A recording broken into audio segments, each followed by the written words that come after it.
আজকের subject Abinash Paliwal Soros, George Soros. তার এনজিওর নাম হলো, এনজিও মানে দাতা সংগঠনের নাম হলো open society foundation. George Soros বয়স্ক হয়ে গেছেন, তার ব্যবসা দেখে বড় ছেলে, আর ছোট ছেলে দেখে ও এসেট, আর সাথে আছেন আমাদের ইউনুস। এমন কি ঘটলো যে তিনটাকে একসাথে মিলে আমি কিছু বলতে চাচ্ছি আপনাদের কাছে। গত দুই তিন দিন ধরে আমি বারবারে বলে আসতেছি একটা কথা, অরেঞ্জ রেভলিউশন। অরেঞ্জ একদম ছোট্ট করে বললে বিদেশি এনজিও পাঠায় রাজনৈতিক লোক জড়ো করে ক্ষমতা করে ফেলা। দেখে মনে হয় জানে যে খুব গণউত্থান হয়ে গেছে, জনগণ খেপে রাস্তায় বেড়ায় আসছে আর তারা ক্ষমতা করে আলেছে। কিন্তু আসলে ছিল এটা কমপ্লিটলি সোর্সের অর্গানাইজেশনের ঢালা টাকা এবং পরিকল্পনায় লোকাল কোনো এনজিওকে সে টাকা দিয়েছে, তাদেরকে দিয়ে কাণ্ডটা করেছে। এই ঘটনাগুলো সোভিয়েত ইউনিয়ন যখন ভেঙে যায়, সোভিয়েত ভেঙে যাওয়ার পরে 15টা আলাদা আলাদা রাষ্ট্র হয়। সোভিয়েতটা বাদ দিলে হয় আলাদা 14টা রাষ্ট্র, ইনক্লুডিং এই যে এখনকার ইউক্রেন। এর অরিজিনাল মালটা কিন্তু সে সোভিয়েত ইউনিয়ন যখন ভেঙে একটা রাষ্ট্র হয়, সে হলো ইউক্রেন। ইউক্রেনেও একটা অরেঞ্জ রেভলিউশন হয়েছিল। এই 14টাতেই একটা করে অরেঞ্জ রেভলিউশন হয়েছে। আমি সবাইকে শেষ সময় একটা আর্টিকেল লিখছিলাম যখন ইউক্রেন যুদ্ধ যখন শুরু হচ্ছে 21 সালে, সেই সময়কালে আমি এটা কি আসলে কেন এখানে যুদ্ধ হচ্ছে, রাশিয়ার সাথে ইউক্রেনের যুদ্ধ, বাবা কোথায় রাশিয়া কোথায় ইউক্রেন, এরকম যুদ্ধ হতে পারছে কেন? আমি বলেছিলাম যেটাকে ইউক্রেন দেখতেছেন এটাই হলো ওএসএফ কে দিয়ে দখল করে নেওয়া অরেঞ্জ রেভলিউশনে রাষ্ট্র হয়ে গেছে এখন। ওটা দিয়ে সে এবার রাশিয়ার সাথে একটা প্রক্সি যুদ্ধ লাগাইছে, আর পুরো ইউরোপ ইউক্রেনের পক্ষে দাঁড়িয়ে গেছে, টাকা ঢালতেছে বাইডেন। অরিজিনালি যুদ্ধটা হলো সাদাদের যুদ্ধ। সাদাদের যুদ্ধ মানে আমি প্রায় বলি 1607 সালে প্রথম কলোনি দখল শুরু হয় আমেরিকান ভার্জিনিয়ার জর্জ টাউন বলে একটা শহর। এই শহরটা প্রথম ব্রিটিশ দখল করেছিল কলোনি দখলের মতন, ঠিক যেমন আমাদেরকে ব্রিটিশ ইন্ডিয়াকে ইস্ট ইন্ডিয়া কোম্পানি দখল করে এটা ব্রিটিশ ইন্ডিয়া বানাইছিল, ঠিক সে রকম 1607 সালে প্রথম কলোনি দখল শুরু হয়। এই কলোনি দখলটাই শেষ হয় 1945 সালে, পাক্কা 300 বছর ধরতে পারে, 300 350।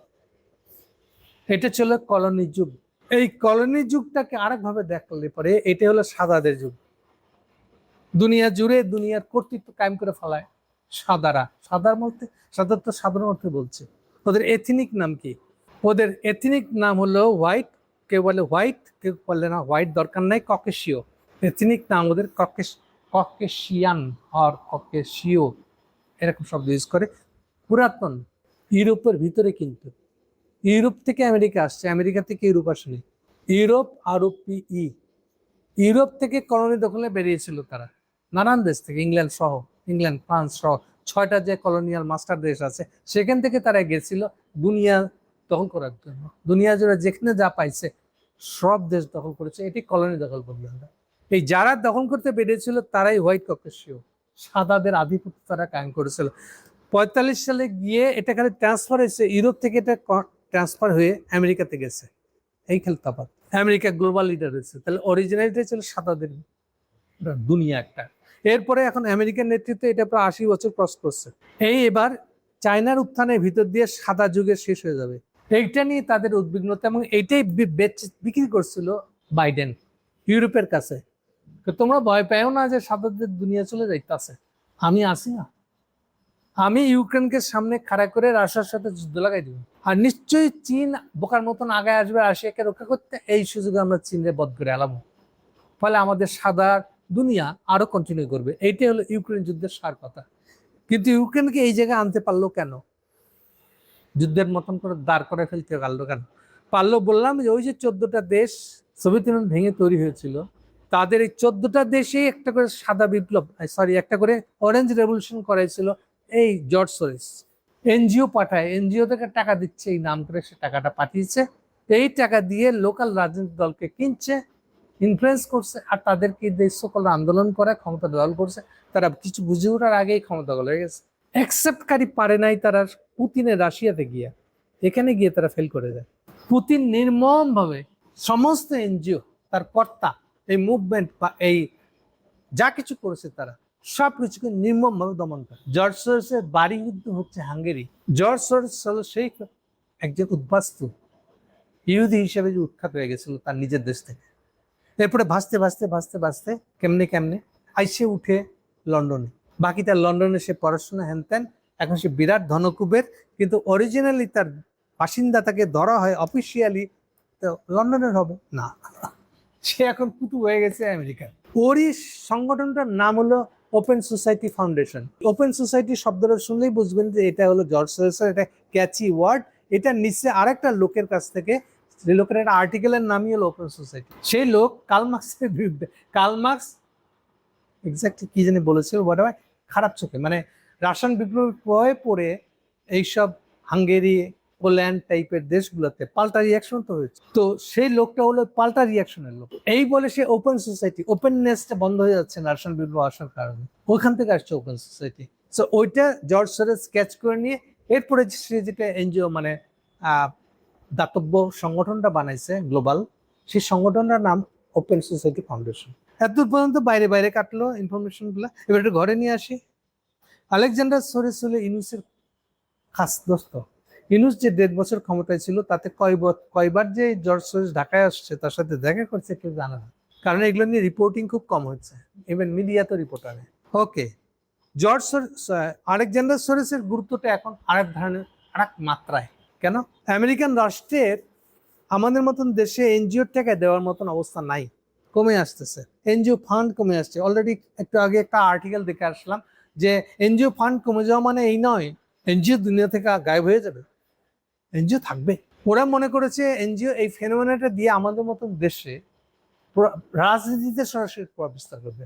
সুশাসন টাইপের এই শব্দটা দেখবেন, যখন এই শব্দটা যখনই দেখবেন, গুড গভর্নেন্স, তখনই বুঝবেন যে এই হলো শয়তান, এইটার ভিতর দিয়ে সে আমার রাজনীতি ঢুকতে চায়। সুশাসন বলতে চলে এসেছে, সুশাসনের সাথে এনজিওর ভলেন্টারি কাজে কি সম্পর্ক? এরপরে আরেকটা ঢাল হলো হিউম্যান রাইট, মানবাধিকার করতে আইছে। এই মানবাধিকারের নাম করে সে রাজনীতি ঢুকে পড়তেছে। এটা বলার অপেক্ষা রাখে না, প্রত্যেকটা রাষ্ট্র মানেই হলো নিজের স্বার্থের রাষ্ট্র, তার নিজের জনগণের স্বার্থের রাষ্ট্র, এটা ভুলে যাবেন না। তাতে সেই দেশটা, আপনি যদি কমিউনিস্ট হন, ওটা খুবই একটা কমিউনিস্টদের দেশ হলেও সে যদি আপনার দেশে আসতে চায় তাকেও বলবেন যে বুকে জাঁটা মারবো, বাইরে যা। সে যদি এটা খুবই পরহেজগার ইসলামী রাষ্ট্র থেকে আসে আপনার দেশে, তাহলেও একই কথা বলতে হবে, কারণ প্রত্যেকটা রাষ্ট্র নিজের স্বার্থের রাষ্ট্র। প্রথমত অন্য রাষ্ট্র তার এখানে মানবাধিকার মারাইতে বা সুশাসন মারাইতে আসবে, রাজনীতি করতে চাইবে, এটা করতে যাওয়া যাবে না। এটা দিলে আপনার সার্বভৌমত্ব থাকবে না। এটা হলো বাংলা কথা, মানে মানেন না মানেন অন্য কথা। ইডিওলজিক্যাল মিল খুঁজে পান, সেও মুসলমান আপনিও মুসলমান, এগুলো যতই দেখতে থাকেন না কেন, এগুলো এক জায়গায় রাখবেন, আর প্র্যাকটিক্যালি যখন কাজ করতে আসবে তখন আরেক জায়গায় রাখবেন। কারণ এই ভিতরে ঢুকতে দিলে এই কাণ্ডগুলো করবে। এনজিওর ভিতরে এই নাম দিয়ে তারা আসে। কখন আসবে? নারীবাদ দিয়ে। আমি তো নারীবাদীদের হেল্প করি। এগুলো হচ্ছে ঢুকার, পলিটিক্যালি ঢুকবার জায়গা। খেয়াল করেন, ঢুকেছিল কিন্তু প্রথমে আচ্ছা ঠিক আছে দুর্ভিক্ষদের চাল গম দিয়ে যাই, বন্যা হয়েছে বন্যার ত্রাণ দিয়ে গেলেন আপনি। এই করতে সেখান থেকে উপর ধাপটা হলো যে হেলথের নামে আসলে ফ্যামিলি প্ল্যানিং এর নামে ভেসেক্টমি করছে, তাদের মেয়েদের পেট কাটছে খালি। আর এই কন্ট্রাসেপটিভ যেটা তাদের দেশে পরীক্ষিত না, এগুলো আমাদের দেশে দাম করে দেওয়া গেছে। আর এই কন্ট্রাসেপটিভ খেয়ে খেয়ে আমাদের মেয়েরা মোটা হয়ে যাচ্ছে, কারো কোনো হুঁশ নেই। আসতেছে অরিজিনালি কিন্তু এই নারীবাদের নাম করে, মেয়েদের মুক্তির নাম করে আসতেছে। এনিওয়ে, তাহলে পলিটিক্যাল এনজিও এটা বন্ধ করে দিতে হবে। কোনো দেশ যদি নিজের সার্বভৌমত্ব বজায় রাখতে হয়, তাহলে পলিটিক্যাল এনজিও যখন সেন্স করবেন এর তৎপরতাটা পলিটিক্যাল, আপনি যা খুশি তাই প্রোগ্রাম নিয়ে আমার দেশে আসতে পারবেন না, আপনাকে আমি আসতে দিব না। এই কারণে আমাদের এনজিও ব্যুরো টাইপের যত সংগঠন আছে জিয়াউর আমল থেকে এই পর্যন্ত, এনজিও ব্যুরোতে এই জন্য অন্তত 8টা গোয়েন্দা বিভাগের লোক আছে, পুলিশ থেকে শুরু করে আর্মির গোয়েন্দা পর্যন্ত। তারা প্রত্যেকে চেক করে, কিন্তু এত কিছু কোনো ঘুষ ছিটায় এগুলো সব মুখ বন্ধ করে দিতে পারে তারা, আর দিয়ে এইসব কাজকাম দিয়ে ঢুকে। এই কাজকাম দিয়ে ঢুকছিল তারা ওই ইউরোপের, মানে রাশিয়ানদের ভেঙে দেওয়া দেশগুলোতে। তো জর্জ সরোস এই দিক দিয়ে ঢুকে আপনার এখানে রিজর্ভেশন করে দিয়েছে, হচ্ছে মোটা দেখে কথাটা।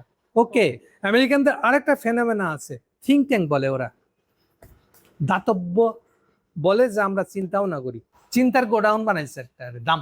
শুনলে তাই মনে হয়, অ্যাকচুয়ালি আইডিয়াটা হলো এরকম, আমেরিকাতে যত ধনকুবের আছে বিলিয়নিয়ার আছে, তারা তাদের সম্পত্তি রক্ষা করার জন্য মনে করে যে শুধু রাষ্ট্রের উপরে, রাষ্ট্র হিসাব করে দিবে, আমাদের স্বার্থ দেখবে, এটা ফেলে রাখলে হবে না, আমাদেরকেও করতে হবে।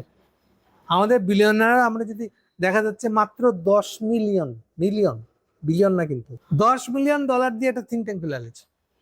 সারা জীবনের সে তো বিলিয়নার কামায়, সে বিলিয়নিয়ার, 10 মিলিয়ন দেওয়া তার জন্য ব্যাপার না, তার পকেট মানির টাকাও না ওটা। এই 10 মিলিয়ন দিয়ে একটা করে থিঙ্ক ট্যাঙ্ক খুলে ফেলায়। আর এইখানে এইবার তার শহরে প্লাস আমাদের দেশের লোক যারা থেকে স্কলারশিপ দেওয়ার নাম করে নিয়ে গেছে, তাদের সবাইকে ঢুকাইতেছে, আর সবার উপর প্রভাব বিস্তার করছে চিন্তার প্রভাব। এগুলো থিঙ্ক ট্যাঙ্ক। এই যে আপনারা আলী রিয়াজকে দেখেন না, আপনাদেরকে ডিপ স্টেট শব্দ শিখাই দিয়ে গেছে, আলী রিয়াজ ওই থিঙ্ক ট্যাঙ্কের ফেলো। এর এর যাদেরকে কর্মচারী হিসেবে নেয় তাদেরকে ওরা আবার খুব ভদ্র একটা নাম দেয়, ফেলো, FELO, ফেলো। ফেলো হলে বছরে আপনি $1,20,000 উপরে, $1,20,000, মানে মাসে $10,000 উপর করে পাইতে থাকবেন খালি মাগনা। এটা কমপক্ষে 3 বছরের জন্য হয়, ইউজুয়ালি দেখা যায়। মজার কথাটা হলো, এরকম যদি 100টা থিঙ্ক ট্যাঙ্ক থাকে, ভাইবেন না সবাই আলাদা। কি কইলাম? হ্যাঁ, ঠিকই করতেছি। এগুলো পুরাটাই ইনফর্মালি চলে। কিরকম? ধরেন আলী রিয়াজ 3 বছরের জন্য কন্ট্রাক্ট পাইছে আটলান্টিক কাউন্সিলে, একটা থিঙ্ক ট্যাঙ্ক। ওর কন্ট্রাক্ট শেষ হয়ে আসতেছে, ওর নামটা চলে যাবে এমন একটা কমিটির কাছে। এই কমিটিটা একদম ইনফর্মালি বসে। এই যত থিঙ্ক ট্যাঙ্কের মালিক আছে তারা সন্ধ্যেবেলা আড্ডাতে বসে না, এরকম কারো কারো বাসায় আড্ডা বসে, ওই আড্ডাতেই তালিকা ঠিক হয়। আচ্ছা, নেক্সট 6 মাসে কার কার শেষ হয়ে যাচ্ছে, তাকে তো নতুন আর জায়গায় ঢুকাইতে হয়। ওইখানে বসে ভাগ বটরটা হয়। তুমি ওখানে ছিলে, আচ্ছা তুমি এখন যাও উড্রো উইলসন ইয়েতে থিঙ্ক ট্যাঙ্কে, ওটা ডিস্ট্রিবিউট হয় ওখানে। কমপ্লিটলি ইনফর্মালি করে, কিন্তু কোথাও কোনো ফর্মাল কমিটি নাই যে আমাদের এই থিঙ্ক ট্যাঙ্কগুলোর একটা কমিটি আছে সেখান থেকে এগুলো ডিস্ট্রিবিউট করছে না, এগুলো কিচ্ছু না। ওই থিঙ্ক ট্যাঙ্ক থেকে রিডিস্ট্রিবিউট করে। আর এগুলো দিয়ে মূল কাজটাই হলো আমাদের আইডিয়ার যে প্রভাবটা সেটা আমাদের মতন দেশের উপরে চাপায় রাখা। ঠিক আছে? তাহলে ওএসএফ একটা থিঙ্ক ট্যাঙ্ক হিসেবেও কাজ করে হচ্ছে। এইবার আমাদের আলী রিয়াজটা ট্রাইবে কি টাইপের ব্যক্তি তাহলে বুঝতে পারতেছেন। জাস্ট রাষ্ট্রের জায়গা থেকে চিন্তা করেন, সার্বভৌমত্ব জায়গা থেকে চিন্তা করেন। সেই জন্য দেখে তাকে বাঙালি মনে হলো, আপনার সাথে বাংলাতে কথা বললেও ওর আনুগত্যের শপথ কিন্তু আমেরিকাতে, ওটা মনে রাখবেন। ফলে যত সে আমেরিকার হয়ে কাজ করে দেখাইতে পারছে, ততই তার দেশে তাদের যে পাওয়ারের করিডোর, ক্ষমতার যে করিডোর, ক্ষমতার যে আসর, সে আসরে তার অ্যাক্সেস, দাওয়াত পাওয়ার, ভিতরে যাওয়ার, বসে তাদের পাশে বসার সুযোগ পাবে সে। ক্লিয়ার? এটাকে বলা হয় ক্ষমতার করিডোর বলে, এগুলোকে পাওয়ার করিডোর। করিডোর শব্দটা করতে গিয়ে এমনিতে একটা করিডোর শিখছেন, ইন্ডিয়ানরা করিডোর নিয়ে যায়। করিডোর আর একটা মানে আছে। আপনি যদি কখনো 5 স্টার হোটেলে যান, ধরেন শেরাটনে গেছেন, শেরাটনে গেলেই সামনে দেখবেন এটাকে বলে লবি। লবি কথাটা আসছে ওখান থেকে, মানে এক কোনায় আছে রিসেপশন, আর পুরো একটা হল রুমের মতো ওপেন, গুটু গুটু করতেছে, 4-5টা করে লোক বসে হচ্ছে একটা রাউন্ড টেবিলের চারপাশে, আর আলাপ আলোচনা করছে, খাইতেছে। এই যে এটা ওপেন এবং খোলামেলা, এই পুরো অঞ্চল, এই অংশটাকে বলে লবি। লবি কেন? লবি ওটা একটা হোটেল থাকলে তার ভিতরে লবি থাকে, ঢুকলেই যেখানে আপনি পৌঁছান, ওখান থেকে আপনার যা দরকার প্রথমে গিয়ে কথা বলেন রিসেপশনে, বাকি সবকিছু। এই লবি থেকে পলিটিক্যাল লবি ধারণাটা আসছে। লবি মানে এই লবিতে এইবার, যেমন ধরেন এটা 5 স্টার হোটেল, তো সব লোক ঢুকতে পারবে না, তাহলে এটা প্রথম ছেড়ে বাদ। সেকেন্ড আসেন, ওই লবির ভিতরে মনে করেন আপনি বলেন নাই ঘোষণা দিয়ে, কিন্তু আসলে ওই লবির ভিতরে বসেই ওই থিঙ্ক ট্যাঙ্কের মিটিং হচ্ছে। এখন আপনি মিটিংয়ে উপস্থিত থাকতে পারবেন কিনা? ওই মিটিংয়ে যারা যারা থাকবে তাদের কেউ যদি আপনার বন্ধু থাকে, সে আপনাকে যদি নিয়ে যায়, তাহলে আপনার নাই। তাহলে এবার বুঝছেন, এই জন্য বলে পাওয়ার লবি, ক্ষমতার লবি আছে। বসবার আড়ত, চা দোকান বলতে পারেন না, আপনি যে চা দোকানে বসেন ওটা আপনার যেরকম পাওয়ার হোল্ড করেন সেই ধরনের লবি। এটা যে 5 স্টারে বসে সে, আর কারো কারো বিলিয়নের বাসায় এরকম লবি বসে। তাহলে লবি এইটাকেই বলা, আর এক অর্থে বলা হয় করিডোর, যেখানে আপনি প্রবেশাধিকার পান। করিডোর, এই করিডোর গুলো তৈরি করার একটা কুতুব হচ্ছে এলো, যার ওখানে গিয়ে বসে কথা হবে। এই ইউনুস ওখানে ঢুকার আশা, খলিল ওখানে ঢুকার আশা, অ্যাক্সেস পাওয়া হলো। এবার বোঝা যাচ্ছে কি থেকে কি হইতেছে। জর্জ সরোজ বেসিক্যালি লোকটা একটা মনের দিক থেকে দুঃখ পাওয়া লোক। কেন তাকে ওই যে স্মৃতিটা তারায় বাড়ায়, 19 সালে কেন তাকে বাড়ি থেকে তারায় দেওয়া হলো ইহুদি বললা, এটা তাকে কুড়ে করে খায়। এখান থেকে শুরু হয়েছে, সে দুমসে টাকা কামাবে, মানুষের চুরি করে, একদম শেয়ার মার্কেটে টাকা চুরি করে, মানে টাকা চুরি বলছি এই জন্য যে ওই দেশের অর্থনীতি ডুবাই দিব আমি, দিয়ে এমন একটা টাকাকে কামাবো, এইবার এই টাকাটা আমি ফিলান্থ্রপিক, এই যে আমি এনজিওতে উড়াই দিব, এটা আমার ভালো লাগে। কেন ওরা আমাকে কষ্ট দিচ্ছে, এই হচ্ছে তার ব্যথা, মনের ব্যথাটা, ভিতরে ব্যথাটা। এখান থেকে সে আসছে, ওকে লন্ডনে পোষাইতেছে না, না লন্ডন তো ক্ষমতার কেন্দ্র না, আমেরিকা ক্ষমতার কেন্দ্র, তাহলে সে লন্ডন আমেরিকায় গিয়ে বসবাস শুরু করতেছে। এটা কিন্তু এই সেদিন গল্প 20 বছরের ঘটনা এটা। আচ্ছা, গল্প ওদিকে বাড়াবো না, মূল গল্প হারিয়ে যাচ্ছে।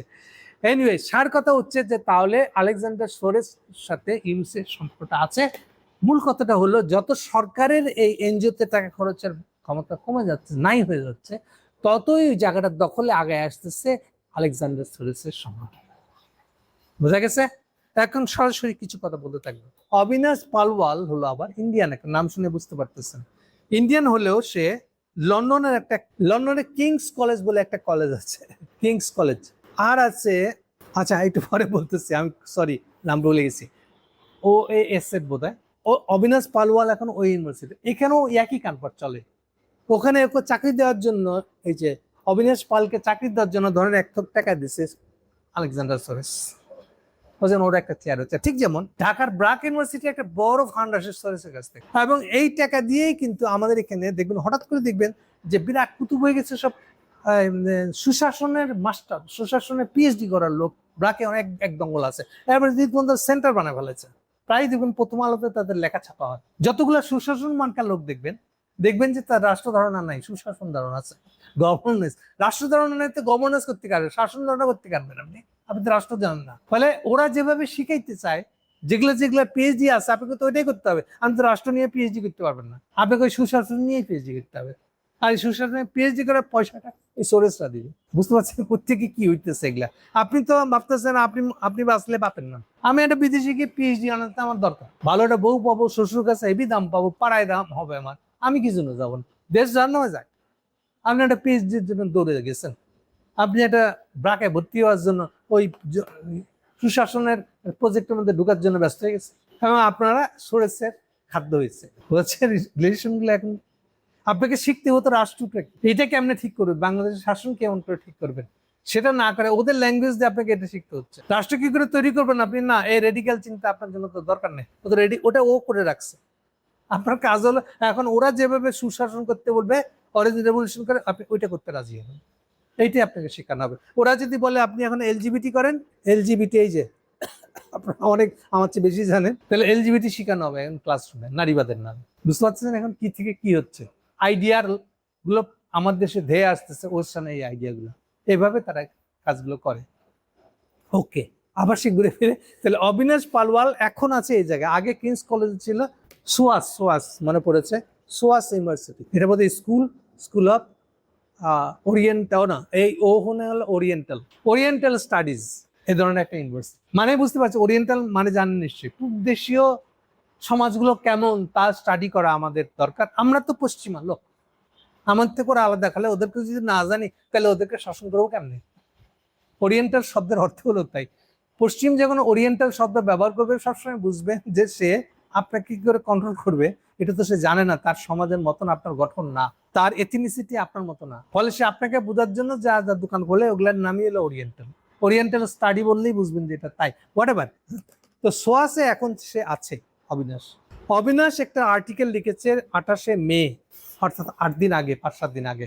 এই আর্টিকেলটা, আমার দাবি হলো ইউনূস সাহেবকে যদি একটা সুযোগ দেওয়া হয়, আপনি কি কি করে গেছেন 1.5 বছরে বাংলাদেশে, কি কি চাইছিলেন, লক্ষ্য কি ছিল, তারেকের সাথে কি কি চুক্তি করেছিলেন, যার ভিত্তিতে আপনি তারেককে ক্ষমতা আনছিলেন, কিন্তু তারেক আপনার কথা রাখে নাই, ওয়াদা ভঙ্গ করেছে। এখন যদি আপনার দুঃখের কাহিনী লিখতে বলা হয়, কি হইলো বাংলাদেশে, এরা আজকে এরকম দশায় পড়ে গেল কেন, তাহলে আপনি করলেনটা কি, এরকমটা যদি প্রশ্ন করি, তাহলে ইউনূস সাহেব যে চোতাটা লিখবে, তেমন একটা চোথার নাম হলো এই অবিনাশ পালওয়ালের নাম দিয়ে লেখা হয়েছে। নামটা ভারী মজার, নামটা হলো বাংলাদেশের আনফিনিশ রেভলিউশন বলছে, কিন্তু আবার ইন্টারেস্টিং। আনফিনিশ কেন রেভলিউশন? কারণ সব করলে তো এটা ইউনূসের রেভলিউশন, জর্জ সরিষে হইতো বা হবে হয়তো, তাহলে আপনারা পারেন নাই হচ্ছে। এবার তাহলে ইউনূস 1.5 বছর কি করছে? একটা রেভলিউশন যেটা আধা খাচড়া হয়েছিল ওটাকে পূর্ণতা দিতে গেছিল। বোঝাচ্ছে নামের অর্থটার সাথে মিলটা। আমার দাবি হচ্ছে এই আর্টিকেলটা ইউনূসকে লিখতে দিলে যা হতো, মানে ইউনূসকে যদি বলা হতো যে বাংলাদেশে করলেনটা কি কি হইতে যাচ্ছে, এটা ব্যাখ্যা করেন, আগামীতে কি করবেন, তাহলে ইউনুস যে আর্টিকেলটা লিখতো ওই আর্টিকেলটাই অবিনাশ পালওয়ালের নামে বাংলা অনুবাদ করে প্রথম আলো ছাপছে। গতকালকে ছাপছিল অর্ধেকটা, আর আজকে বাকি অর্ধেকটা না, পুরাটাই আবার ছাপছে, পুরাটাই একসাথে। ঠিক আছে, আজকে ছাপছে, তাও 12টার দিকে বোধহয়। তা আমি এর আগেই আবার অরিজিনালটা ছাপা হয়েছিল কোথায়, এটা হচ্ছে ইম্পর্টেন্ট। অরিজিনালি লেখাটা ছাপা হয়েছিল 28 তারিখে, প্রথম আলো দেরি করেছে, 28 মে। ছাপা হয়েছিল কোথায়? এইবার একটা শব্দ বলবো, এই শব্দটা মনে রাখেন আপনারা যদি চিনতে চান সোরেসকে। সেই শব্দটার নাম হলো এন্ডোমেন্ট। এন্ডোমেন্ট। এন্ডোমেন্টের শুনলে, ইংরেজি শব্দ শুনলে ঘাবড়ায়েন না, বাংলায় খুব পরিচিত শব্দ আপনাদের। একদম খাস বাংলায় করলে বাংলা হবে যৌতুক। কিসের মধ্যে কি? এন্ডোমেন্ট মানে হলো ম্যানেজ, এন্ডোমেন্ট মানে যৌতুক। এবার বুঝছেন? বিয়ের সময় যেটা মানে কারো কাছ থেকে কিছু নিয়ে সমৃদ্ধ হয়েছে, আপনার খাওয়া নাই, সারাদিনে খাওয়াটা বন্দোবস্ত করে দিচ্ছে, কোনো একটা দান শিল্য, সো আপনি একটা এন্ডোমেন্ট নিয়ে আছেন। আপনার পড়াশোনার পয়সা নাই, কেউ আপনাকে একটা ভালো স্কুলে, ভালো কলেজে, ভালো ইউনিভার্সিটিতে ভর্তি করে দিচ্ছে, স্কলারশিপ নিয়ে দিচ্ছে, এই যে সেটাকে স্কলারশিপ বলে, ওটাও আর করতে এন্ডোমেন্ট। বুঝে গেছে? কারো কাছে টাকা নিয়ে কোনো কিছু নিজের সমৃদ্ধ করে নেওয়া, এটা হচ্ছে এন্ডোমেন্ট। ক্লিয়ার এখন? তাহলে জর্জ সোরস আপনাদেরকে এন্ডোমেন্ট দিতে আছে, হলো? এই হলো এন্ডোমেন্ট। ওর থিঙ্ক ট্যাঙ্কটার নাম হলো এন্ডোমেন্ট না, ওর নিজের তো এইটাও একটা থিঙ্ক ট্যাঙ্ক, কিন্তু সে আবার অন্য থিঙ্ক ট্যাঙ্ক, অন্য এনজিও, এটা সোরেসও দিত। এই এন্ডোমেন্ট নামে একটা থিঙ্ক ট্যাঙ্ক আছে, এটা শুধু এন্ডোমেন্ট নাম না, এর নাম আছে আবার কার্নেগি, কার্নেগি এন্ডোমেন্ট। এন্ডোমেন্ট মানে বুঝতে পারতেছে, আপনাদের খাওয়া পড়া দেবে আর কি, দেয় যে। কার্নেগি মানে কার্নেগি নামে একটা বিলিয়নিয়ার ছিল আমেরিকায়, সে মাত্র $10 বিলিয়ন দিয়ে এই কার্নেগি এন্ডোমেন্ট খুলছিল। এখন $10 বিলিয়ন তো খুলছিল, আরো সব কাজকর্মের জন্য চালাইতে হবে, অন্য জায়গা থেকে ফান্ড নিতে হবে না, তো এইখানে ফান্ড বেসে হলো এই ওএসএ। ক্লিয়ার? এতে গল্প বাড়তেছে। এন্ডোমেন্ট এখন কোথায় যাবে দেখেন। এন্ডোমেন্ট করছে কি, এর তো আমেরিকাতে থিঙ্ক ট্যাঙ্ক, কার্নেগি এন্ডোমেন্ট নামে। ইন্ডিয়া এসে সে নিজেকে এনজিও হিসেবে রেজিস্টার করছে, ইন্টারন্যাশনাল এনজিও। ওই এনজিওটার নাম হলো এন্ডোমেন্ট, কার্নেগি আর রাখে না। আর এই কার্নেগি এন্ডোমেন্ট টাইপের বড় টাকাগুলা দেয়, সেই টাকা বাংলাদেশে আসে কেমনে? বাংলাদেশে আসার সময় এটা রয়ের টাকা হিসেবে কি করলাম, it's a joint program Indian government. ইন্ডিয়াতে ওরা ঢুকতে দেয় এন্ডোমেন্ট নামে, এনজিও নামে একটা এনজিও খুলতে দিচ্ছে। ইভেন মনে করেন আরেকটা অন্য নামের এনজিও, তার ইন্ডিয়াতে টাকা পাঠানোর কোনো বন্দোবস্ত নাই, যেহেতু তার কোনো একটা এনজিও নেই, সে করবে কি, আমেরিকায় এন্ডোমেন্টকে টাকাটা দিয়ে দিবে, দিয়ে বলে ওই টাকাটা আপনাদের ওখানে পৌঁছে দেয়, এখান থেকে ডিস্ট্রিবিউশন আমার অমুক লোককে দিয়ে দিন, হ্যাঁ, কারণ এখানে কত টাকা নিয়ে আসবে তো কোনো লিমিট নেই, এরকমও টাকা আসে। ক্লিয়ার? এই এন্ডোমেন্টের টাকাগুলো এবার রয়ের হাত ধরে বাংলাদেশে আসে। আমি আগেও বলেছি, আরেকবার বলে দিই আপনাদেরকে, বাংলাদেশে এনজিও ব্যুরো বন্ধ, চলে না, এরকম একটা অবস্থা, প্রায় চলে না। অফিস আছে, অফিস যায়, এনজিও ব্যুরোটা প্রাইম মিনিস্টার অফিসেরই একটা ব্যুরো, একটা সাব অফিস, পুরো মিনিস্ট্রি না, ডিভিশনও না, বিভাগ না, মন্ত্রণালয়ের ভিতরে অনেকগুলো বিভাগ থাকে, এরকম কোনো বিভাগের ছোট একটা কিছু, এই জন্য ব্যুরো না, এনজিও ব্যুরো আছে।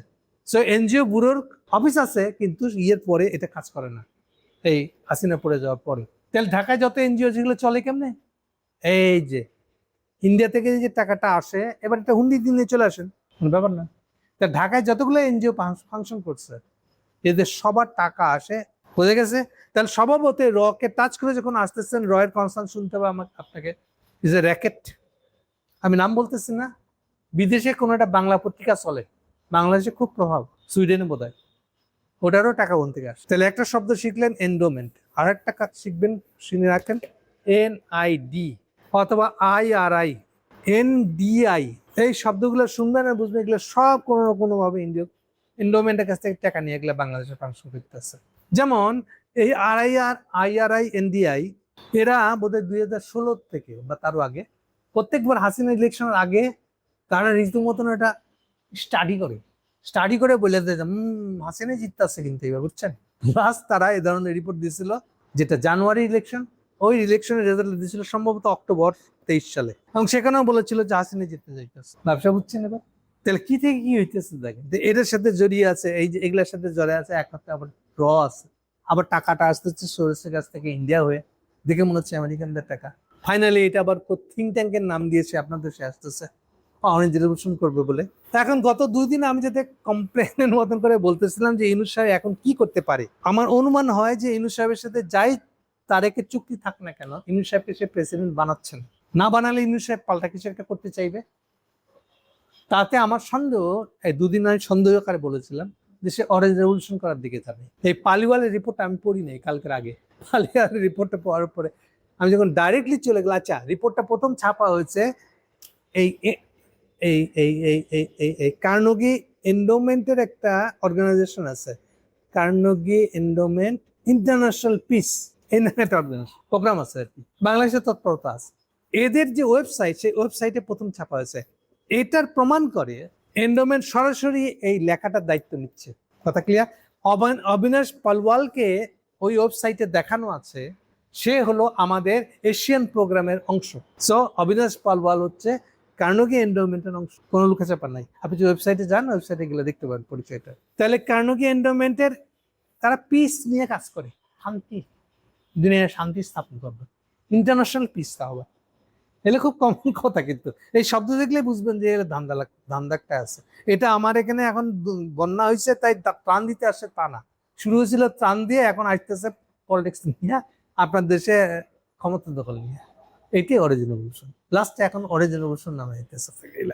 এনিওয়ে, ইউনূস সাহেব ওইটা ফাল্লায় পড়ছে এই জন্য, যেহেতু এখনকার দিনে আর বাইরে থেকে টাকা নিয়ে এসে কাউকে দেওয়ার সুযোগ নেই। অরিজিনাল রেভলিউশন করে দিচ্ছে ওরা, রাশিয়ায় করে হাত পাকাইছে, ইস্ট ইউরোপে করে, তাহলে আমার দেশে করে দেবে। আর একটা ইনফরমেশন দিয়েছি যে ইউনূসের আমলে পুরোটার সময় কয়েকবার আলেকজান্ডার সোরেস আসছে এবং ঢাকার অনেকগুলো পার্টির প্রধানের সাথে তার পরিচয় করে দিচ্ছে। কার কার সাথে হয়েছে নিজেরা নিজের উদ্যোগে খোঁজ করে জেনে নিয়ে, এবং সেক্ষেত্রে ইসলামী না নন ইসলামী কোনো বাস বিচার নাই কিন্তু।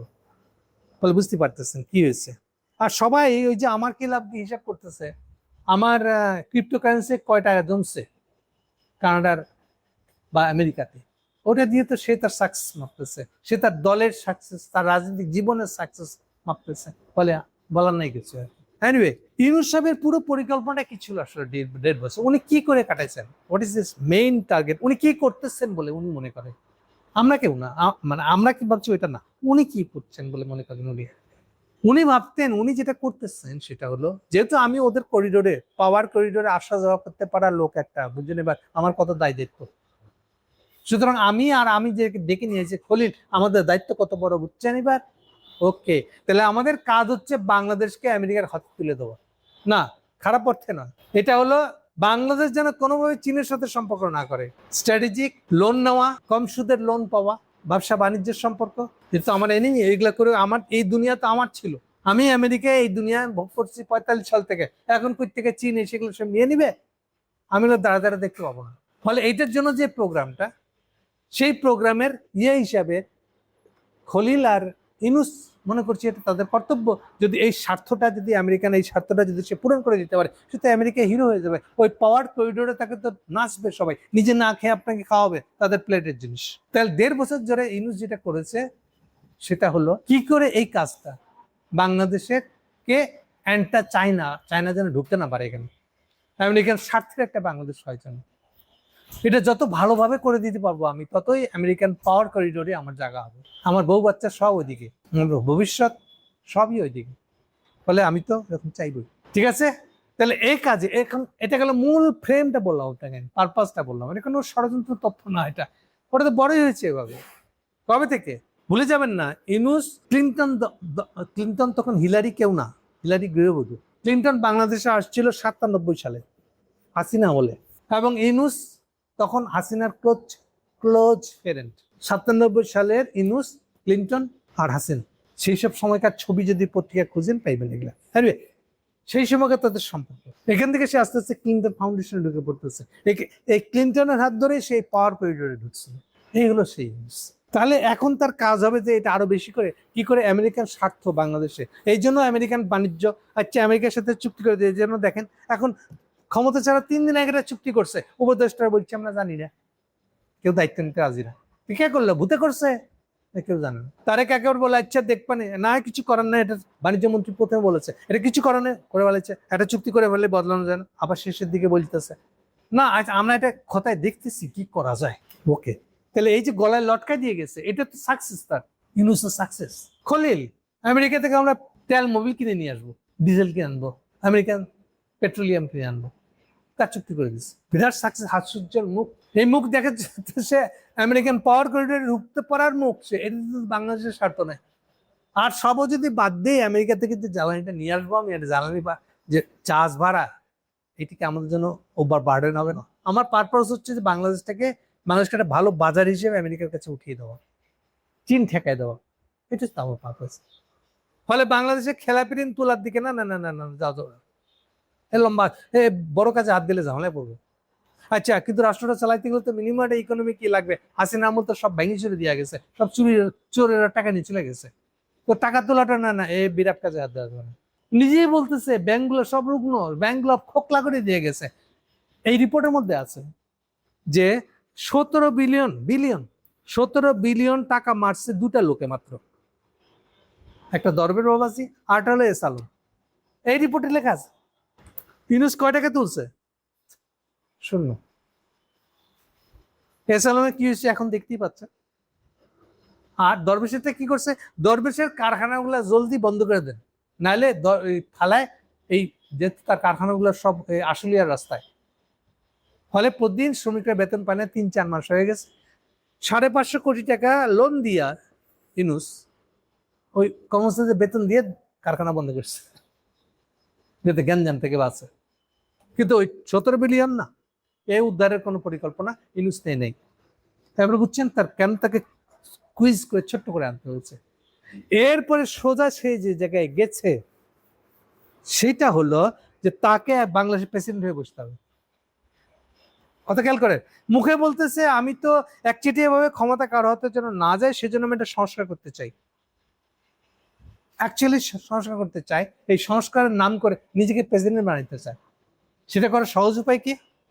সহজ উপায় হলো, সহজটাও খুব সহজ, দ্বিকক্ষ বিশিষ্ট। এই জন্য শব্দটা খুব বেশি বুঝছেন আপনারা, দ্বিকক্ষ। দ্বিকক্ষ বিশিষ্ট সংসদ। দ্বিকক্ষ হলে আপনি দ্বিকক্ষ আর একটা হবে 100 সিটের। এই 100 সিটের বস হবো আমি ইউনূস, আর কনস্টিটিউশনটা নতুন করে এমনভাবে লিখবো দ্বিকক্ষ বিশিষ্ট কন্ট্রোলিংটা থাকবে প্রেসিডেন্টের হাতে। তাহলে হয়ে গেল, প্রাইম মিনিস্টার সংসদ নিয়ে থাকুক, আমি দ্বিকক্ষ নিয়ে আমি প্রেসিডেন্ট থাকবো, আমিও একটা ক্ষমতা শেয়ার করবো, এইটা আমি কন্ট্রোল করবো। এই হিসাবে সে দ্বিকক্ষ সাজাইছে। গ্লোবালি দ্বিকক্ষ জিনিসটা আসছে যেখান থেকে, দ্বিকক্ষ মানে অ্যাকচুয়াল মানে হয় ফেডারল। ফেডারল রাষ্ট্র ব্যবস্থা না হলে দ্বিকক্ষ করার কোনো অর্থ নেই। ফেডারেল মানে হলো আমেরিকা 50টা রাজ্যের ফেডারেল রাষ্ট্র একটা। ফেডারেল মানে ওই 50টা রাজ্য কিন্তু স্বশাসিত, স্বাধীন। কেবলমাত্র তাদের পররাষ্ট্রনীতি, প্রতিরক্ষা নীতি, এই জিনিসগুলো সেন্ট্রালি দেখে ফেডারেল গভর্নমেন্ট, ট্রাম্পের গভর্নমেন্টটা। আর প্রত্যেকটা রাজ্যের নিজের নিজের আলাদা ইকোনমিক সিস্টেম থেকে শুরু করে ভোটিং সব কিছু আলাদা আছে। গভর্নর বানানো, ওই যে গভর্নরটাই প্রেসিডেন্টের ইকুইভ্যালেন্ট বা প্রধানমন্ত্রীর ইকুইভ্যালেন্ট, ওই জায়গায় সে স্বায়ত্তশাসিত। এটা নিয়ে ট্রাম্পের কিছুই বলার নাই।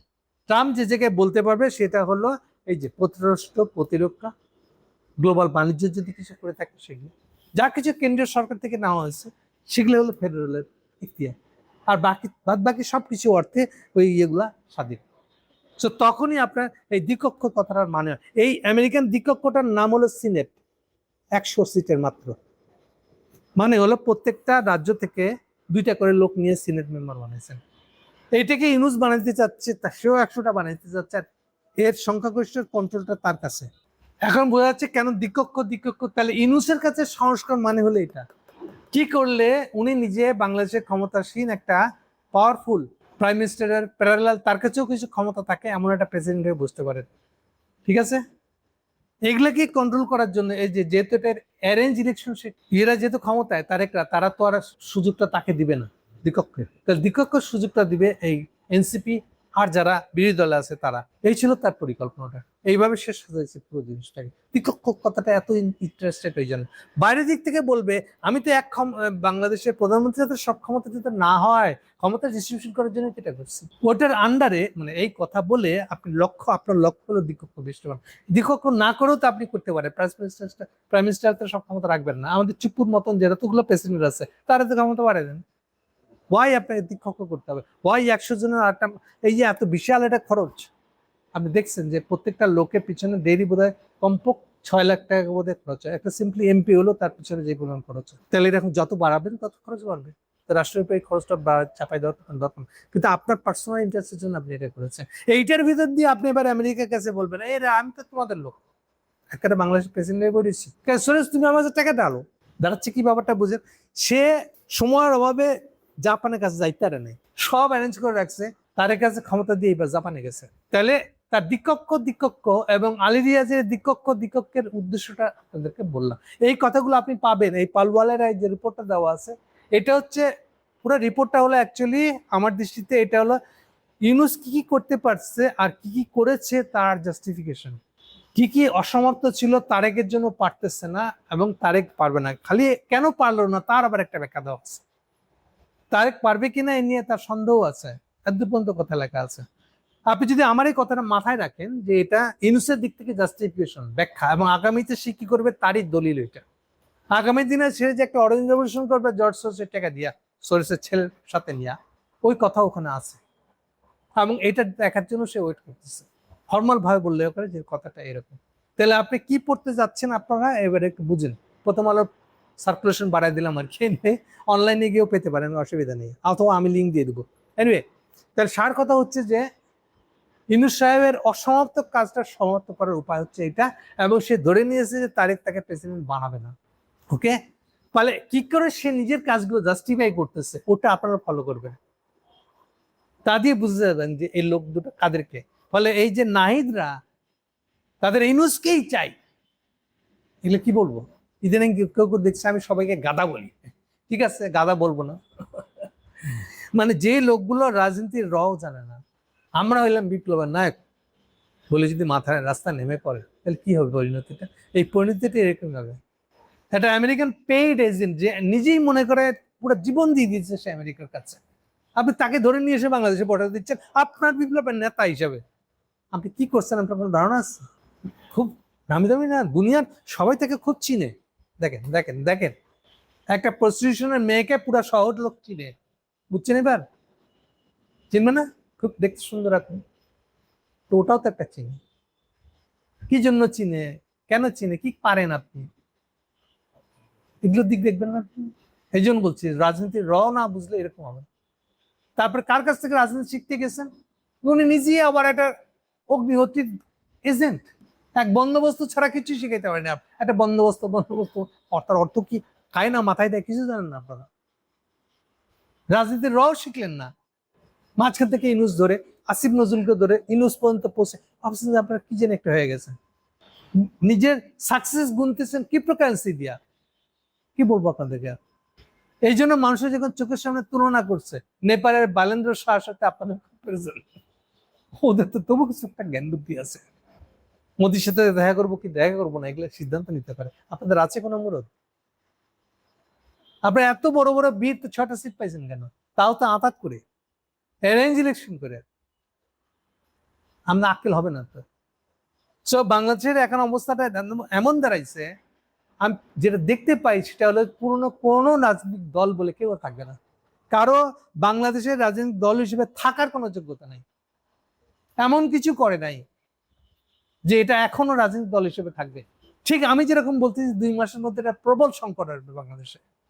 ইউনূস ঠিক একই কথা অবিনাশ পালওয়ালকে দিয়ে বলেছে, পালওয়ালের আর্টিকেলটার মধ্যে ঠিক এই কথাগুলো লেখা আছে। এই জন্য বলছি আপনারা পড়বেন, এটা ইউনূস লিখতেছে জানো, লিখলে কেমন হতো সেই জায়গা থেকে। ইউনূসের উদ্দেশ্য কি, লক্ষ্য কি, সেটা আপনাদেরকে বলে দিচ্ছি আমি। কি কি সে করে নাই, কেন করে নাই তাও বলতেছে। কেন সে খেলাপি ঋণ তুলে নাই, কেন সে 30 বিলিয়নের ইয়ে দেখায় মনে করছে বিরাট বীর হয়ে গেছে, কেন সে 2.5% হুন্ডি ইয়ে বাড়াই দিয়ে প্রবাসীদের আয় টাকা বাড়াই দিয়ে। আচ্ছা, এটা হাসিনা নিয়েছে এই জন্য হাসিনার চোরগুলোর টাকা পাচার করার দরকার ছিল।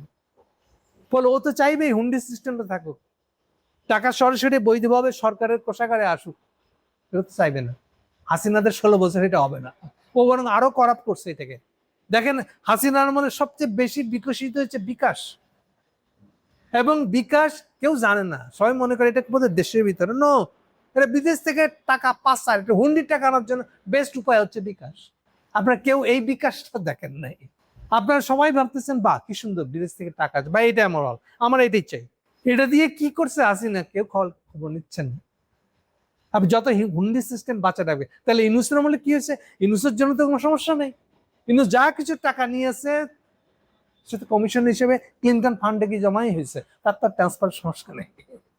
আর উপদেষ্টারা, ওদের মধ্যে একটা উপদেষ্টা আছে যে সবার টাকা ক্রিপ্টোকারেন্সিতে ট্রান্সফার করে দিচ্ছে, বাকিটা আপনারা খুঁজে নিন সেই উপদেষ্টাটা কে। তাহলে এদেরও সমস্যা নাই তো, যে ইউনুস এই শুনছস ইউনুস মিয়া কিন্তু প্রবাসীদের এই টাকা বৈধ করে আলাইছে, হুন্ডি বন্ধ করে দিচ্ছে, তো বলতেছে অসুবিধা নাই, অমুকের সাথে কথা বল, তোর টাকা আমেরিকা ইয়েতে বা কানাডাতে পৌঁছে দেওয়ার ব্যবস্থা করতে নিশ্চিত তা। তো এই জন্য ইউনুস গংদের, তার উপদেষ্টাদের এই প্রবলেম হয় না। তো ইউনুস যা করছে করছে আমাদের টাউনের মতো হইতে হইলো, তাই না? আর এটা বেশি সুবিধা বাংলাদেশের আমাদের কি জানি আমাদের দুদুক এখনো ক্রিপ্টোকারেন্সি খুঁজে বাইর করা শিখে নাই, পারবে না। তাহলে এই জন্য এই ব্যবস্থাটা চলতে পারছে। এটা সে যেটা করছে, এই প্রবলেম, রিয়েল প্রবলেম যেটা, ইকোনমিক প্রবলেম যেটা হাসিনা যেটা বানায় দিয়ে গেছে, এই প্রবলেম হাতই দেয়নি। এই প্রবলেমটা এখন আপনাকে জাপায় ধরতেছে। শুরুর দিকে ওই রিপোর্টের মধ্যে দেখবেন, এই রিপোর্টের মধ্যে দেখবেন সে ভীষণ প্রশংসা করছে ইউনুসের গভর্নর, বাংলাদেশ ব্যাংকের গভর্নর মনসুরের, যে নাকি বিরাট কাজ করছে। ও নিজেই বলতেছে যে ইয়েরা সব টাকা মেরে দিয়ে চলে গেছে এ সালামের মতন লোক। এ সালাম তো খালি একটা নাম বলছে, এ সালামের মতো অন্তত 20টা লোক আছে। ইউনুস কারো কাছ থেকে কোনো টাকা উদ্ধার করে নাই, নিজেই বলতেছে সে একটা আইন করেছে, সেই আইন অনুযায়ী যে কোনো সরকারের টাকা মেরে দেওয়ার লোকের সম্পত্তি মালিকানা কেড়ে নেওয়ার ক্ষমতা আছে। ওই অধ্যাদেশে, ইউনুসের বানানো অধ্যাদেশ, এটাকেই বলে যে ব্যাংক সংস্কার অধ্যাদেশ। এই ব্যাংক সংস্কার অধ্যাদেশকেই আবার সংস্কার করে ওখানে লেখা ছিল যে এই সালমকে, মানে যার যে টাকা চুরি করছে তাকে আবার ব্যাংক ফেরত দেওয়া যাবে না, উল্টা তার অন্য সম্পত্তি থাকলেও মালিকানা নিয়ে নেওয়া যাবে, রাষ্ট্র মালিকানা নিতে পারবে, ওটা লেখা আছে। তারেক এসে করছে কি উল্টা, ওইটাকে আবার সংশোধন করছে, কেউ বলে 60% টাকা জমা দিলে, তো ভাই ও যেখানে টাকা চুরি করছে 100%, সেখানে ওখান থেকে 60% টাকা দিলে যদি আমার ব্যাংকটা ফেরত পায় তো তাই করবে না। সালাউদ্দিনের সাকসেস হচ্ছে এটা, সে এই সালনকে আবার ব্যাংক ফেরত দেওয়ার ব্যবস্থা করতেছে। তো একা সালন তো না, তাহলে যতগুলো লোক টাকা মারছে সবাই তাহলে সবকিছু ফেরত দিতে পারবে, মজার ব্যবস্থা না? আমরা খালি এসালমান নামটা বেশি নেবেন, তাহলে গ্রাউন্ড প্রিপারেশনটা করে দিয়ে যাচ্ছে ইউনুস সাহেব। কোনো খেলাপি ঋণের টাকা বলতেছে আমি কোনো সংসার এমন জায়গায় হাত দিই নেই, হাত দিবেন না কেন? আরেকটা কথা বলে যে আমার কথা গুছাতে হবে, সময় শেষ হয়ে যাচ্ছে। নিজেকে ওখানে বিরাট ইন্ডিয়া বিরোধী বিষয়ে প্রমাণ করছে। আচ্ছা, এখানে একটা প্রবলেম হয়েছে, অবিনাশ পালওয়াল তো অরিজিনালি ইন্ডিয়ান, কিন্তু যার হয়ে আর্টিকেলটা লিখতেছে সে তো ইউনুস, এবং ইউনুসের অ্যান্টি ইন্ডিয়ান বীরত্বগুলো তো বলতে হচ্ছে। এখন এই জীবনে আমার প্রথম দেখলাম কোনো একটা ইন্ডিয়ান লোক ইন্ডিয়ার বিরোধী কথাবার্তা লিখতে হচ্ছে, ফলে ওখানে যে বিরোধী কথা লেখা আছে, বীরত্বগুলো লেখা আছে। যেমন মনে করেন অ্যাকচুয়ালি ঘটনা উল্টাটা, সে বলতেছে আমরা তো ইন্ডিয়ার সাথে কথা বলেছি, ভালো সম্পর্ক রাখতে গেছে। তারেকের উচিত সে তারেককে ব্যাখ্যা করছে, মানে উদ্ধত্তগুলা খেয়াল করেন, বলতেছে বিজেপি যেমন, ইন্ডিয়া যেমন বিজেপি, বাংলাদেশের বিএনপিও তাই, কথা খেয়াল করেন। অবিনাশ পালওয়ালের নাম দিয়ে ইউনুস সাহেব এটা লিখতেছে, তারা তো বিজেপির সাথে আঘাত করছে বলেই তো এই ইলেকশনের সময়, আসাম আর বেঙ্গলে ইলেকশনের সময় এটা বাংলাদেশ বিরোধী সেন্টিমেন্ট উঠে পড়ার কথা ছিল, এটা তো তারেক আপেশ করে আঘাত করে এটা থামায় ফেলছে। উনি হলে কি করতেন, এটাতে ব্যাখ্যা আছে। তাহলে ইন্ডিয়ার সাথে ইউনুস সাহেবের আসল দ্বন্দ্বটা কোথায়? একটু আগে যে ব্যাখ্যা দিলাম, উনি তো বুঝলাম যে বাংলাদেশকে পুরোটা নিয়ে গিয়ে উনি বাংলাদেশের একটা ক্রেতা, কেবলমাত্র আমেরিকান ক্রেতা, এবং বাংলাদেশ চায়নার সাথে সম্পর্ক যেন না রাখে, এই দুটা জিনিস এনশিওর করার জন্যই ইউনুস খলিল এন্ড গংদের জীবনের লক্ষ্য। ওকে, তাহলে ইন্ডিয়ানদের সম্পর্কে বাংলাদেশের প্রধান উপদেষ্টা হিসেবে তার যে নীতি সেটা কিছু, উত্তরটা হচ্ছে পুরা জীবনটা, মানে পুরা 1.5 বছরের জীবনে উনি কখনো ইন্ডিয়ার বিরোধিতা করেননি। অলওয়েজ ওনার স্ট্র্যাটেজি হলো আমি এগুলা বিরোধিতা করে নতুন এনিমি বাড়াবো কেন, আমার টার্গেট হচ্ছে বাংলাদেশকে উঠাই দিলে তো হলো, আর নিজে প্রেসিডেন্ট হতে পারলে তো হলো, তা আমি এগুলো নতুন ঝামেলা তৈরি করলাম, কাজ শেষ করতে পারলাম না, তো হবে না। তাহলে আমি শেষ করে আবার যেন প্রেসিডেন্ট হতে পারছি তার ব্যবস্থা করতে হবে, তো তাহলে আমি যাকে ক্ষমতায় বসে তার সাথে চুক্তি করবো। এই তারেকের সাথে চুক্তিটা ওই 13 জুনের চুক্তি হচ্ছে, এই কারণে 13 জুন লন্ডনের চুক্তিটা হচ্ছে 2000, এখানেই ওই কথাগুলো লেখা আছে যে তারেক তোমাকে ক্ষমতা আনবো। যদিও তখন তারেককে বলা হয়েছিল মাত্র 100 সিট দিব কিন্তু তোমাকে, মানে তখন হচ্ছে আমি তো কিং, 100 বেশি সিট দেওয়া ঠিক হয় না, আর অন্যকে দিতে হবে। তো তখনও তার প্ল্যান হলো আচ্ছা এনসিপি কে একটু বড় হয়ে যাবে না, এনসিপি কে দিয়ে আমি খেলাবো পুরো জিনিসটা। আর এনসিপি কে তো ম্যানেজ করবে সরেস, অসুবিধা কি, শিখায় পড়াই দিবে। আর জামাত আছে ওকেও 100টা দিলাম, এ ছিল মোটামুটি তার চিন্তাটা। কিন্তু পরবর্তীকালে সিচুয়েশন বদলে যায়, বাস্তবতাতে এনসিপির ওরকম কিছু না বলে সে তখন আস্তে আস্তে এগুলো ছাড় দিতে দিতে এইটাই লাস্টে বিএনপি পাইছে 209টা, জামাতেরটা কমতে কমতে 77 বোধহয়, সব মিলে ওরা 77। দেখেন মিলে কিনা, হিসেবগুলো মিলবে এখন। ওকে, তাহলে এই যে চুক্তিটা করেছিল সে, কাকে হস্তান্তর করবে ক্ষমতাটা, ক্ষমতাটা কেন হস্তান্তর করবে, নিজের প্রেসিডেন্ট হওয়ার জন্য। পুরো পারপাসটা খেয়াল রাখবেন, দেখবেন এই হিসাবগুলো মিলবে। ওকে, তাহলে এখন উনি প্রেসিডেন্ট হয়ে পুরোটা কন্ট্রোল করতে পারবেন, এই ছিল তার লক্ষ্য। এখন তাহলে ইন্ডিয়ান প্রশ্ন কিভাবে সলভ করবে, ইন্ডিয়াকে কেন ওয়াকে মেনে নিবে, ঝামেলা করবে কিনা, খোঁচাখুচি করবে কিনা, এগুলো একটা ব্যাপার আছে না। ওকে আসো, এইটা সলভ করা দরকার। এইটা উনি আর খলিল মিলে একটা পরিকল্পনা করলেন। পরিকল্পনাটা হলো হাসিনার ফাঁসির রায় ঘোষণা হয়েছে 16ই নভেম্বর 2025। খলিল করছে কি ইন্ডিয়ার সাথে দেখা করতে, এই প্রথম খলিল ইন্ডিয়া যাচ্ছে ডাইরেক্ট, ইউনুসের কোনো উপদেষ্টা ডাইরেক্ট যাচ্ছে এখানে। এর আগে দেখা হয়েছে কেবলমাত্র ব্যাংককে তাদের সাথে, কখনো এছাড়া দেখা হয়নি। ইন্ডিয়ানদের একটা নখরা আছে, সেও একটা ভারত মহাসাগরের কুতুব, সে ভারত মহাসাগর, খেয়াল রাখবেন। কিন্তু মরিশাসে মিটিং হচ্ছে, একটা কনক্লেভ, কলম্বো কনক্লেভ মিটিং হচ্ছে। কাদেরকে নিয়ে দেখেন, ওটাও ইচ্ছে করে বলা হয়েছে যারা ন্যাশনাল সিকিউরিটি অ্যাডভাইজার। এটা দুটা জিনিস প্ল্যান করে ন্যাশনাল সিকিউরিটি অ্যাডভাইজার করা, ন্যাশনাল সিকিউরিটি অ্যাডভাইজার কনফারেন্স। ওটা অ্যাকচুয়ালি এটা প্রতি বছর সোকল ভারত মহাসাগর বা কলম্বো কনফারেন্স হলো একটা কিছু ইন্ডিয়ানরা করে, কারণ সেও তো নিজেকে একটা পরাশক্তি মনে করে। যেমন মরিশাস, এটা আফ্রিকার একটা ছোট দ্বীপ, এবং যেখানে একটা বড় অংশ হলো ইন্ডিয়ানদের লেবার, যাদেরকে ব্রিটিশরা সে আমলে নিয়ে গেছে। সেগুলোকে নিয়ে এই এনএসএ কনফারেন্স হবে একটা, এটা হলো উছিলা। তাহলে এখানে যদি ইউনুসের মন্ত্রী কান্তারি, তাহলে তো এটা আমাদের জিত হয়েছে। ইউনুস আর খলিল ভাবতেছে আমাদেরও তো জিত হয়েছে, আমরা তোর সাথে ডিল করতে যেতে চাই। এটা রামু কি বললে রাজি হবে কেন, এটা হচ্ছে গিভ অ্যান্ড টেকটা। এই মিটিংটা ছিল 19 তারিখে, তাহলে তার যাওয়ার কথা ছিল প্রথমে 18 তারিখে, হঠাৎ করে বলে সে 17 তারিখে যাবে। সহ্য হচ্ছে না, আগে গিয়ে কথা বলতে হবে না অজিত দোভালের সাথে। এই যে ইন্ডিয়ান এনএসএ মানে কিন্তু অজিত দোভাল, এই জন্য এনএসএ কনফারেন্স বলা হচ্ছে, কাভারে কাভার, ঠিক আছে। আর 18 তারিখে যাওয়ার কথা আরো একদিন আগায় নিয়ে 17 তারিখে রওনা দিচ্ছে। পারপাস কি, ইউনুস করিলের লক্ষ্য হলো ওখানে গিয়ে ইন্ডিয়াকে বলবে দেখো মিয়া কি চাও বলো, আমরা সব ঠিকঠাক করে ভালাইছি, তারেকে ক্ষমতা আনতেছি, কিন্তু তারের কাছে কি পাইবা কি নিবে এটা আমি নিশ্চিত করে দেবো, চিন্তা করো না, আমার সাথে ডিল করো।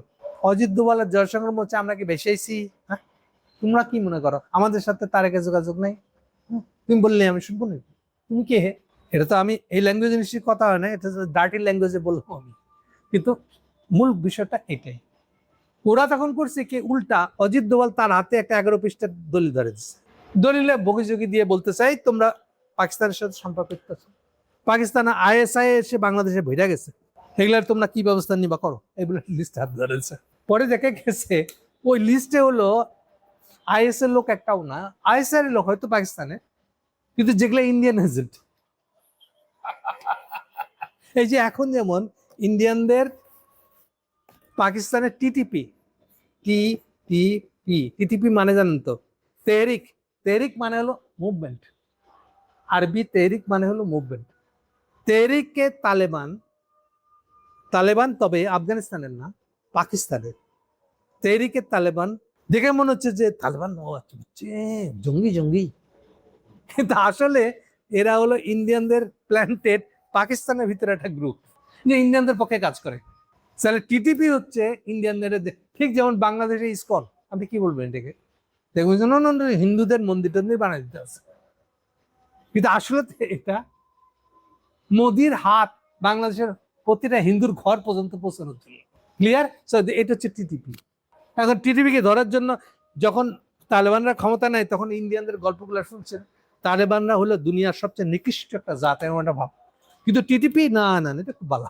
টিটিপির লোক প্রথমে যায় ইন্ডিয়া, তারপর ইন্ডিয়া থেকে বাংলাদেশে আসে, বাংলাদেশে কোন কোন ইসলামের সাথে সম্পর্ক, ওটাতে গুলো এগুলা জঙ্গি, বুঝছো? আচ্ছা, তো ইন্ডিয়া হয়ে আসলো কেন? ইন্ডিয়ায় জঙ্গিদেরকে আদর করলো কেন? আমরা জানি না। ওকে, তাহলে টিটিপির লোকগুলা এগুলাই, এই যতগুলা পাকিস্তানে তাদের এজেন্ট আছে সেগুলো কি তারা সেই লিস্টেই দিছে ধরা বাংলাদেশকে। এটা হলো পাল্টা যাওয়া, তোদের কথা মানি না আমরা, আমাদের সাথে তারেকের যোগাযোগ আছে, আমরা ডাইরেক্ট ডিল করবো, তোদের সাথে নিবো কেন? এই যে যখন ভেঙে যায় চুক্তিটা, তখন ইউনূস খেপে যায়। খেপে গিয়ে এই নভেম্বরের পর থেকে 17 ফেব্রুয়ারি পর্যন্ত সে কন্টিনিউয়াস অ্যান্টি ইন্ডিয়ান প্রোগ্রাম চালা গেছে। আর বাংলাদেশে কিছু তারেক ইউনূসকে বাপ বলার জন্য রেডি হয়ে বসে থাকে যারা, তার দেখছো না কত বড় অ্যান্টি, সারা 1.5 বছরে তো সে অ্যান্টি ইন্ডিয়ান রোল প্লে করছে। আচ্ছা দেখেন দেখেন দেখেন, এই লোক যেখানে ফেনীর বন্যার সময় বলতেছে ভাই পরের বার পানি ছাড়ার সময় না আমাকে একটু আগে খত দিয়ে, বুঝছা, প্রণয় মামাকে ডেকে নিয়ে এই কথা বলছে, আর তাকে বিপ্লব বানাচ্ছে। দেখেন সারা জীবনে সে নাকি অ্যান্টি ইন্ডিয়ান বিপ্লবী, ইউনূস নাকি বিপ্লবী। এটা তো হারে যাওয়ার পরে যখন নভেম্বরে হেরে গেছেন আপনি, এইটাই ছিল। কিন্তু এই কাহিনীর রেফারেন্স আছে এই লেখার মধ্যে, পড়বেন আর অ্যাকচুয়াল মানেটা বোঝার চেষ্টা করবেন। তাহলে পুরো রিপোর্টটা হচ্ছে ইউনূসের লেখা একটা রিপোর্ট, সাফাই। আর বারে বারে বলছে যে তারেক কি টিকতে পারবে। ওকে, এখানে যে কথাটা বলতে গিয়ে মনে হচ্ছে পাশ কেটে চলে গেছি আমি। ওখানে বলতে চেয়েছে যে ইউনূসের ভুলটা কি, ইউনূস একটা ভুল করেছে। দেখেন এই জায়গায় আবার আর একটা প্যাচ মারতেছে সে। ভুলটা কি? ভুলটা হচ্ছে তার উচিত হয় না আওয়ামী লীগকে ব্যান করা। এইটা থেকে করতে হয়েছে দায়ীকে, দোষীকে, দোষী হলো এনসিপি আর জামাত ইসলাম। তারা এরকম চাপ দিয়ে ইউনূসের উপর চাপ সৃষ্টি করছে, ফলে ইউনূস করে আলাইছে। সেই জন্য তো ইলেকশনটা ইনক্লুসিভ ইলেকশন করতে পারি না আমি। দেখেন এটা তো তারেকও মুখ খুলে বলতে পারে নাই যে আমি আওয়ামী লীগ ইলেকশনে চাই, বলতে পারে না। আর তারেকের আক্কেল পরে কোথায় গিয়ে ঠেকছে আপনারা দেখছেন। সেই সময় আওয়ামী লীগকে নিষিদ্ধ করার প্রসঙ্গে এই ফখরুল, এই বিএনপি, বাকি যতগুলা নেতা ছিল, কোনো দলকে নিষিদ্ধ করা আমাদের কাজ না, এটা জনগণ ঠিক করবে, অল অ্যালং এই কথা বলে গেছে।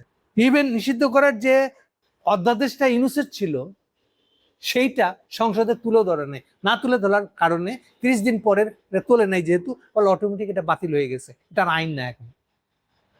এখন তারেক হচ্ছে আই হয়, তাহলে আওয়ামী লীগ ঠেকাবো কি করে? আমার দল তো টিকবে না। ও তাড়াতাড়ি করে নিজে একটা আইন বানাইছে। তাহলে কি দাঁড়ালো? আপনার না কারো দ্বন্দ্ব নিষিদ্ধ করে আপনার তা ইয়ে না, কাজ না, এটা জনগণ করবে। এই ফখরুল বুড়া হয়ে যাচ্ছে, নাহলে বলতাম 2 গেলে 4টা শর্ট দিয়ে জিজ্ঞেস করা যে এখন নিজে হাতে এই আইন বানায় এটা নিষিদ্ধ করলি কেন? তোর না কোনো দলকে নিষিদ্ধ করার তো কাজ না।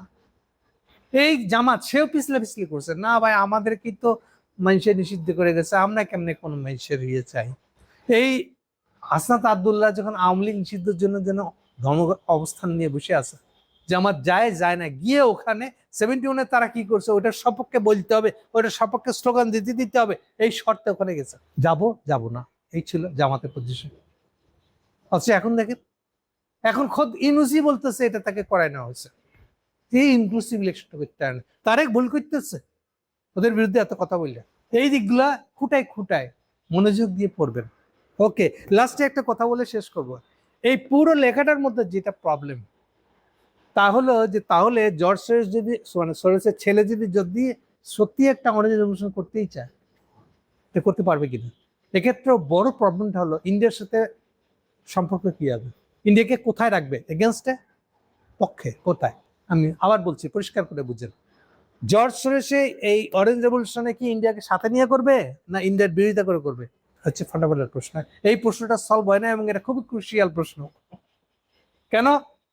দেখেন জর্জ সরোজ অলরেডি আটকে আছে ইন্ডিয়াতে, তখন এন্ডোমেন্ট এনজিওটা কিন্তু ইন্ডিয়াতে, বাংলাদেশে কার্যত ফর্মালি এনজিও টাকা আনা যায় না। তাহলে আপনি জর্জ সরোজ থেকে আনবেন বাংলাদেশে কিভাবে? আপনি হুন্ডি করে আনবেন? ইন্ডিয়া থেকে হুন্ডি করে আনা যতটা সহজ, বিদেশ থেকে হুন্ডি করে আনা ততটা কঠিন। এ অর্থে ইজি না। আর এই কেলেঙ্কারি হলে এর আইন কানুন আপনাদের দেশে খুব করা, তাহলে এটা খুব সহজ না যে আপনি হুন্ডি করে আনবেন। তাহলে আপনাকে ইন্ডিয়ান সাহায্য ছাড়া আপনি টাকা আনতে পারছেন না। আর অলরেডি এন্ডোমেন্টের মাধ্যমে আপনি টাকা আনেন, আপনি রয়ের সাথে জয়েন্ট ওয়ার্কিং সেল আর হোয়াট এভার আপনাদের আছে, ওটার কি হবে? আপনি যদি এমন কিছু করেন অরেঞ্জ রেভলিউশনটা যেটা অ্যান্টি ইন্ডিয়ান, তাহলে তো ইন্ডিয়া আপনাকে ফাঁসাই দিবে, ওই এন্ডোমেন্টের কাজগুলো বন্ধ হয়ে যাবে, তখন কি করবেন? তাহলে এই বিষয়টা আনরিজলভ। সেই হিসাবে আমি মনে করি এই লেখাটা লেখা হয়েছে সবাইকে ভাবতে বলার জন্য যে আচ্ছা আমরা একসাথে কিছু করতে পারি কিনা। এই জন্য কি ইউনূস সাহেব বলতেছে যে তারেক ভুল করেছে? ইউনুস সাহেব পুরো আর্টিকেলটার ভিতরে কয়েকবার উল্লেখ করেছে তারেক এটা পারবে কিনা, এটা আমাদেরকে দেখতে হবে। তারেক টিকতে পারবে কিনা। উচিলাটা দিচ্ছে যেহেতু গ্লোবালি এখন একটা তেলের সংকট, হ্যান ত্যান ইকোনমির সংকটে আছে, ফলে এই সংকটের উপর আমাদের ইকোনমিতে পড়েছে। এই সংকট পার হয়ে যদি না পারে তাহলে তো জনগণ রাস্তায় নেমে যাবে, এরকম কথা আছে। মানে হলো আমার জর্জ সোরেস ভাইয়া অর্গানাইজেশনের রাস্তায় নেমে যাবে কিন্তু, বুঝছেন। সুতরাং তারেক বাবাজির আমাকে ঘাটাও না, আমি কিন্তু তোমার বিরুদ্ধে আইতেছি, এইটার ইঙ্গিত অন্তত বারে বারে দেওয়া আছে। আশা করি আপনারা নিজেরা বাকিটা পড়বেন এবং এটা নিয়ে একদিনে আলোচনা শেষ হবে না, বুঝতে পারতেছেন এত ভাস্ট একটা ইয়া। কিন্তু আমি খালি বললাম যেটা তার কথায়, সেটা হলো যে এটা পড়তে হবে কি করে। তার জন্য আমার একটা সাজেশন ছিল, সেটা আপনাদেরকে এতক্ষণ জানালাম। Thank you.